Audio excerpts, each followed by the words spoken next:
The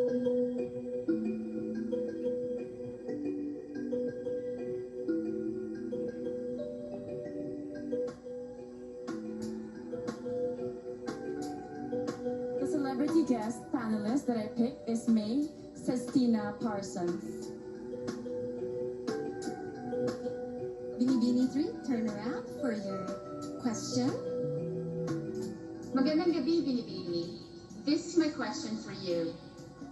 If you could speak to all Filipinos abroad, what are you most proud of as a Pinay, despite the grueling and difficult pandemic situation in the Philippines? Filipinos are known to be resilient people, and we have proved this because we have overcome the pandemic. Although the pandemic may not end, but we see that Filipinos are fighting strong. Even if they are undergoing problems or they lost their livelihoods, they're fighting for their family. And my purpose here as your Binibini is to be able to help all Filipinos become stronger and inspire them as well. Thank you. Thank you, Binibini number 3. The next Binibini up is number 15.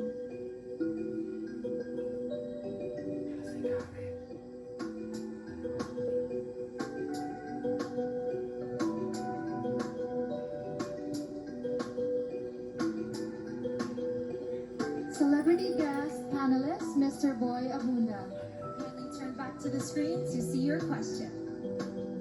Binibini, good evening. And this is your question. Ngayon, madalas natin narinig na it's okay not to be okay. My question is, when is it okay not to be okay? And when is it not okay to be not okay?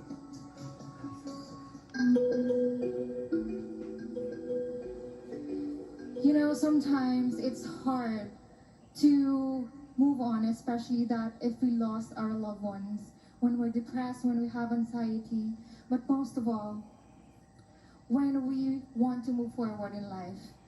You know, my favorite saying in a movie, Disney, Inside Out, is embrace your sadness, because in embracing your sadness, you will feel happiness afterwards. Thank you. Thank you, candidate number 15. Very graceful through that very challenging question from the King of Talk. Definitely. And up next is Binibini number 19. Kindly step towards the table and pick your card.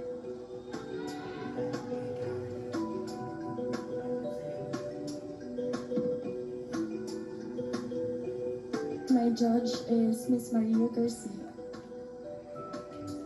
Good evening, Binibini. Good evening.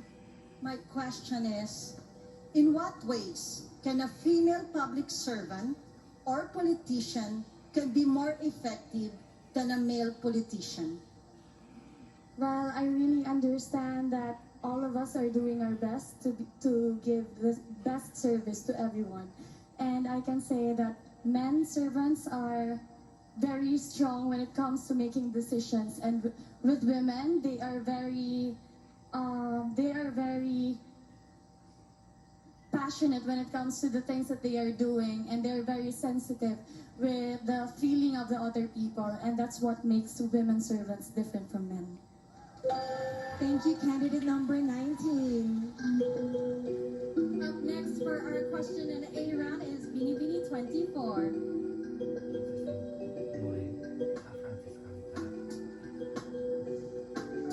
It is not an easy position to be in, the grace under pressure needed in a situation like this. Definitely, Kat. And the questions are so beautiful, profound, and relevant as well. My judge is Undersecretary Benito Bengzon Jr., Chairman of the board. Good evening. Good evening. Here is the question. Given the pandemic situation now in the Philippines, should vaccination be a choice or a mandate? Vaccination should be a choice. And I still remember the days when we were all longing for vaccines to be created. And now that vaccines are available, we tend to get hesitated because we fear of the side effects. But I encourage everyone to choose to get vaccinated, because this is the big step for us to move forward and to protect ourselves and our loved ones. Thank you. Very well said. Thank you, Binibini 24.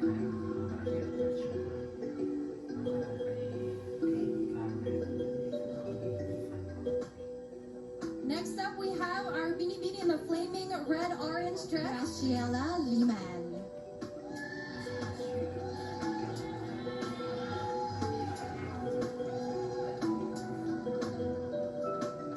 Hi, Graciela. I have chosen Mr. Enrique Hill. Good evening, Binibini. Good evening, sir. Hi. Your question is, what are your thoughts about romantic relationships which began and developed on social media during the pandemic lockdown? To be completely honest, there is nothing wrong with loving relationships that comes from social media because as we all know, we have harnessed the power of social media and this is something that we should celebrate because love knows no time, love knows no place. Even at social media, we can meet someone and we can be alone. Thank you. Thank you so much, Graciela. And the last from this batch, we have Binibini number 7.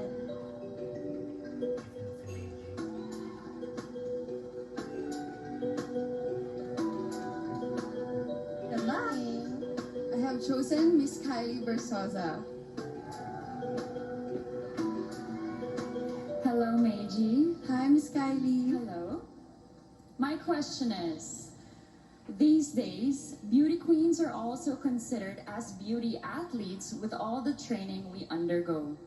What is your message of inspiration to all Filipino athletes who are competing in the forthcoming Olympics in Japan, given the pandemic situation? As a candidate myself, I understand and I completely agree that we are like athletes because we are required to be disciplined. We are required to give our 100% passion and focus on whatever we will do. And to our athletes, I know that you are also waiting for this to happen again. And this will happen again in Japan and it's a good sign and it means that there's hope and we are go back to normal. Thank you. Thank you so much, candidate number 7. And that concludes our first round of question and answer portion. Yes, and at this point, konting hinga muna. Let's take some pressure off as we take a quick break. It's our next 7 finalists' turn on the Q&A in just a few.